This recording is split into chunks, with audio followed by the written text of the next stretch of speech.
2 అద్భుతమైన పాటలు రాశారు. ఆ పాట పదాల్లో గూడా ఆ పెయిన్ కనిపిస్తోంది మాకు వింటున్నప్పుడు. Sir please. Thank you. వేదిక మీద ఉన్న పెద్దలందరికీ రైటా,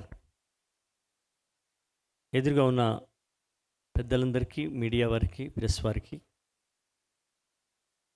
అందరికీ నమస్కారం.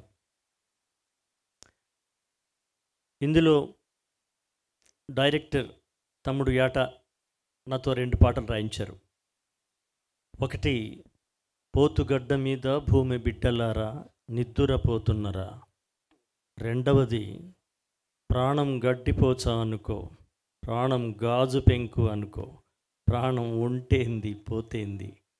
ఈ 2 పాటలు నేను రాశాను. ఇప్పుడు అమ్మాయి చెప్పినట్టు మీ పాటలలో, మీ మాటలలో పెయిన్ ఉంది అంది. కరెక్ట్.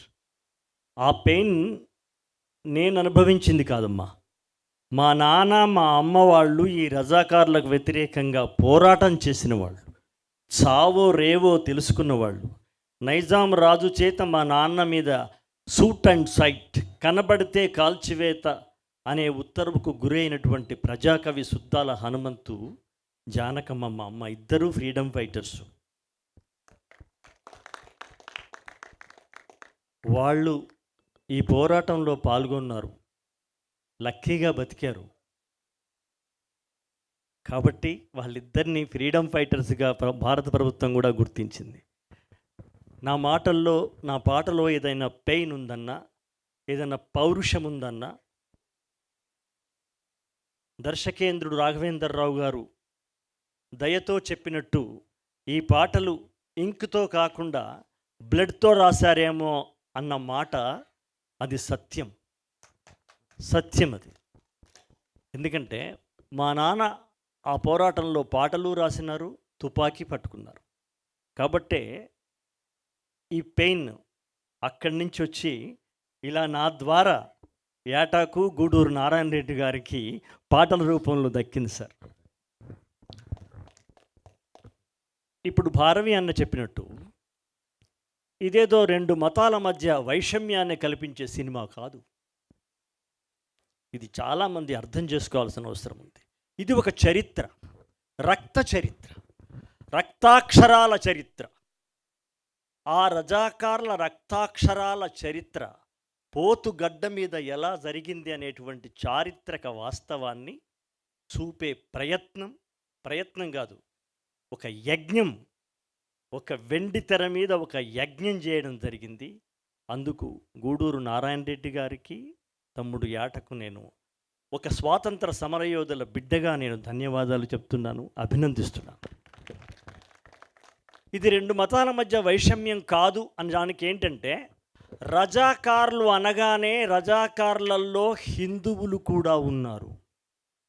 అల్లూరు సీతారామరాజును కాల్చిన బ్రిటిష్ సైనికులలో భారతీయులు ఉన్నట్టే రజాకార్లలో కూడా పటాలంలో హిందువులు ఉన్నారు. రజాకార్లను వ్యతిరేకించినటువంటి పిలుపు ఇచ్చిన, సాయుధ పోరాటం పిలిపించినటువంటి వాళ్ళల్లో మహ్మదీయులు ఉన్నారు. అసలు సాయుధ పోరాటాన్ని ప్రకటించిన 3 రావి నారాయణ రెడ్డి గారు, బద్దం ఎల్లారెడ్డి గారితో పాటు మగ్దుమ్ మొహియుద్దీన్ అనే ఒక మహాకవి కూడా ఆ యుద్ధం ప్రకటించిన వాళ్ళల్లో ఉన్నాడు. ఆయన గొప్ప కవి, స్వాతంత్ర సమర యోధుడు. ఇంకొక విషయం చెప్పాలి. అమ్మాయి అప్పుడు చెప్తూ 1948లో వచ్చింది మనకు. 1948 సెప్టెంబర్ 17న వచ్చింది మనకు స్వాతంత్ర్యం. అంటే నైజాం స్టేట్ అప్పుడు. ఇప్పుడు హైదరాబాద్ కాదు, మొత్తం నైజాం స్టేట్కే. అలాగే రజాకార్ల యొక్క తల్వార్ మొట్టమొదలు ఎవరి తల తెంపింది అంటే, ఇది బాగా తెలుసుకోవాల్సిన విషయం.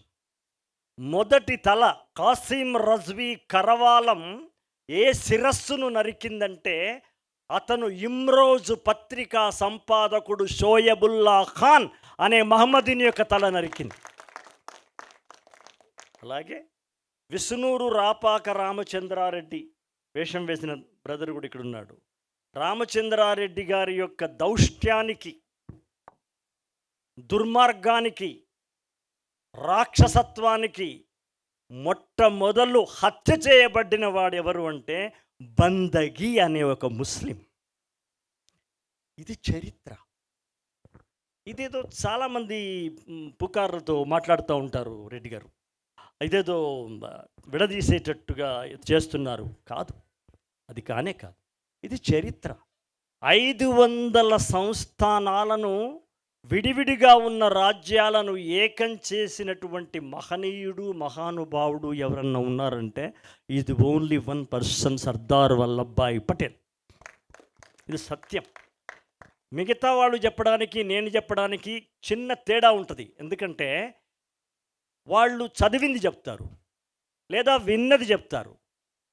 బట్ నేను మా అమ్మ నాన్న కన్నది, అనుభవించినది, పోరాడిన సంగతి చెప్తున్నాను. కాబట్టి నేను చెప్పే మాటల్లో ఒక సత్యం, ఒక నగ్న నిజం, ఒక రక్త సత్యం ఉందని ఈ సందర్భంగా నేను తెలియజేస్తూ, ఇందులో 2 పాటలు రాయడం అనేది ఒక చారిత్రకమైనటువంటి అవకాశంగా నేను భావిస్తున్నాను. ఎస్, వెనుకటికెవడో తన ఎన్నెముక 100 అంచులు కత్తిగా చేసినాడట, యాది చేసుకో బిడ్డ, మన ఎముకలను మన పేగులను 1000 అంచుల కత్తిగా చేయమంటుంది పురుడోసిన గడ్డ. ఇలా రాయడానికి నా రక్తంలో సుద్దాల హనుమంతు DNA ఉంది కాబట్టే నేను రాయగలిగినానని ప్రెస్ వారికి, మీడియా వారికి మనస్ఫూర్తిగా, వినయంగా, వినమ్రంగా తెలియజేస్తూ, ఇదొక చారిత్రకమైనటువంటి సందర్భంగా, ఇదొక చారిత్రకమైనటువంటి అవసరంతో నా పెన్నుకు ఈ పని కల్పించినారేమో అని నేను నారాయణ రెడ్డి గారిని, యాట సత్యనారాయణ గారిని అనుకుంటూ, ఇలాంటి పాటలు మరి సుద్దాల హనుమంతు కొడుకు రాయడం